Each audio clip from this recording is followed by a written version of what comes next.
guys, welcome back to Nursing with Ingrid. I'd just like to say thank you very much for the love and the support that you guys have shown me. I truly appreciate it. Please like, share, and subscribe. If you haven't subscribed, I don't know why you haven't subscribed. Let's grow this family, okay?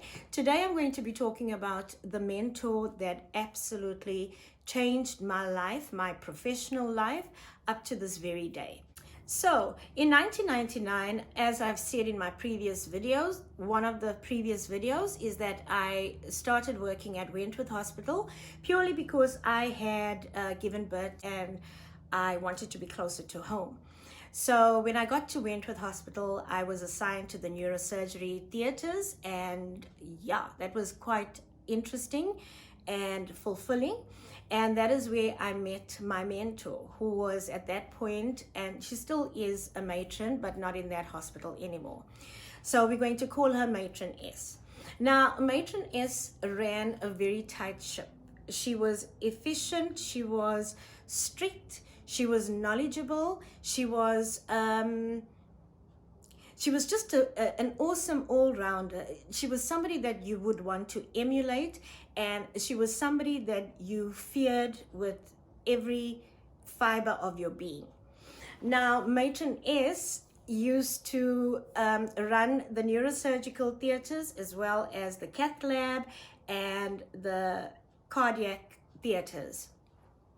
So I was now in a neurosurgery theater, and at that time, there was a orientation program that was 6 weeks long, and you spent 2 weeks doing instruments, you spent 2 weeks doing the stockroom duties, and you spent 2 weeks doing circulating duties. And after you've done the circulating duties, then you get taught the procedures and.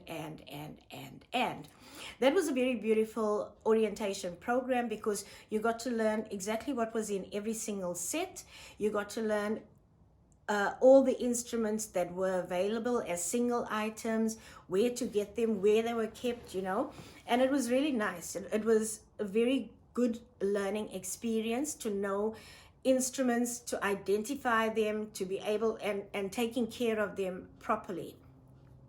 And then after those 2 weeks of doing instrument duties, you go into the stockroom, and when you're in the stockroom, you learn about all the different disposables that are available, how to source them, how to store them, how to check them, how to dispense them on a daily basis, because that is also one of the duties that you had to learn, was how to collect your stock for the day.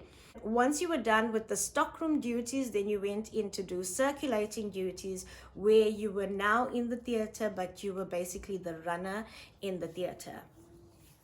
Now, before I go any further, I want you to see this book. This book I started when I was in Wentworth Hospital 21 years ago. And in here, there's every single neurosurgery procedure that I've ever done or I've learned, and I've added to it as the years went by. This particular book has been to Saudi Arabia, it's been back, it's been all over. So this is literally my Bible. If I lose this, I will be devastated, because it's taken a long time to put this together. And the reason why I ended up getting this was because Matron S would come every single morning, and she would come at around about 7:30 in the morning, when she knows that everybody is now getting ready to start their day, and they're out there setting up for their procedures. And I think she did that purposely because she wanted to teach you on the moment, within the environment you were in right there, with what you were doing at the moment. So she would come in the morning and greet everybody and check your setup, check what you have, check your theater. She would check the lights, she would check the bed.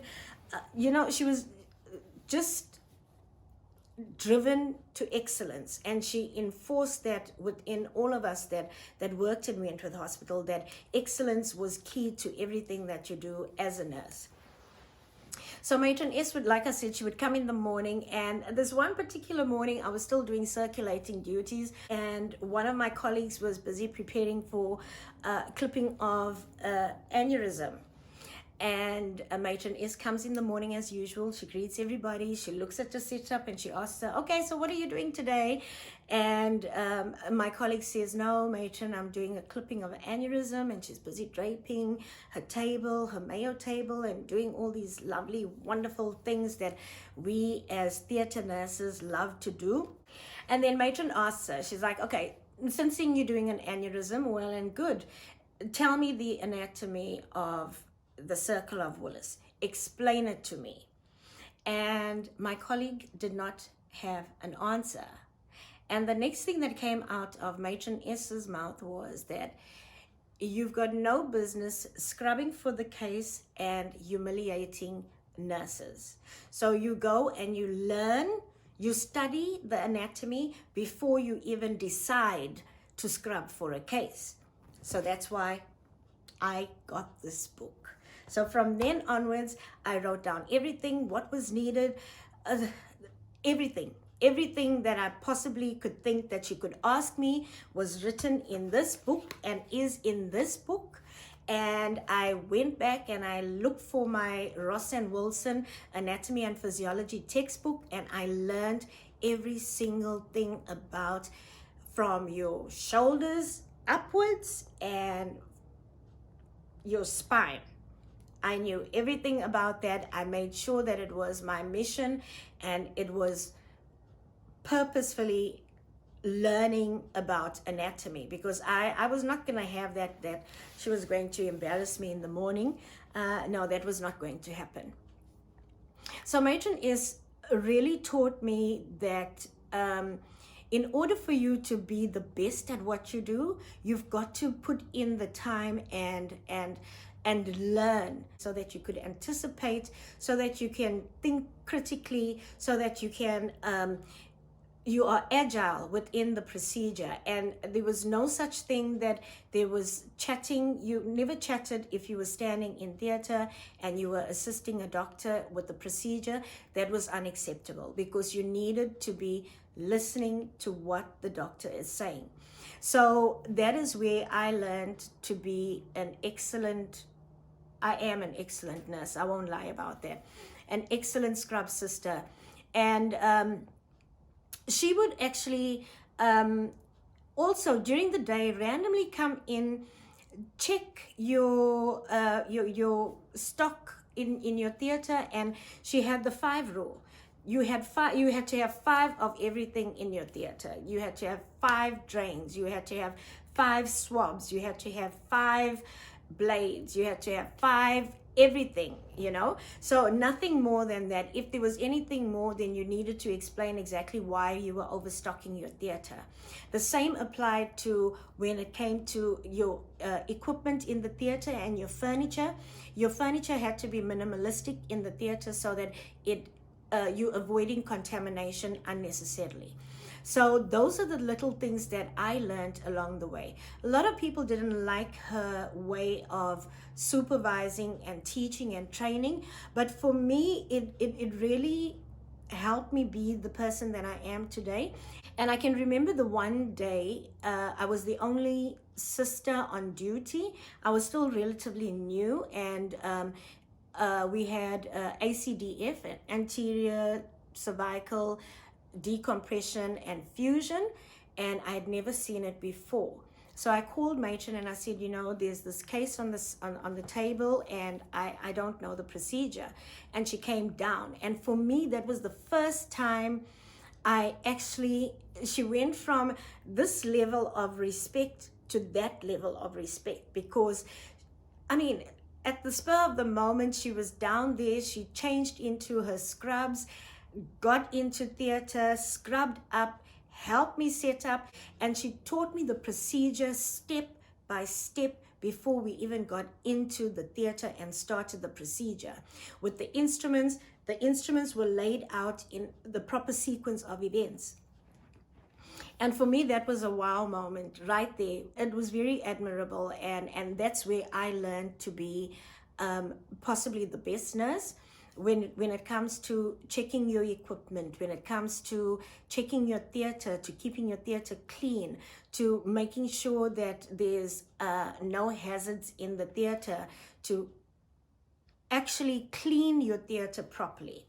So these are all the things that Matron S has taught me, and I'm eternally grateful to her. She does know that I hold her in very high esteem, and without her supervision and her mentoring, I don't think I would have been a very successful nurse overseas because of technology. But I mean, I'd already learned how you take care of equipment, how you test equipment, and so forth. So those are the little things that she's really taught me, and I'm eternally grateful for the experience of working with her.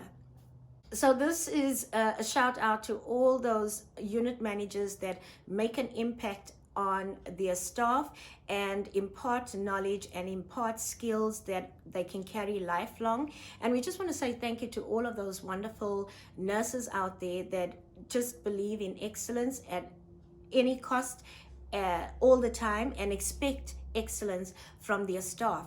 And I'd just like to say thank you very much for watching this. If you liked it, please give it a thumbs up. Please don't forget to share it if you feel called to do so, and subscribe if you haven't subscribed. That's it from me for now. I would like to say thank you very much. Take care. God bless. Bye-bye.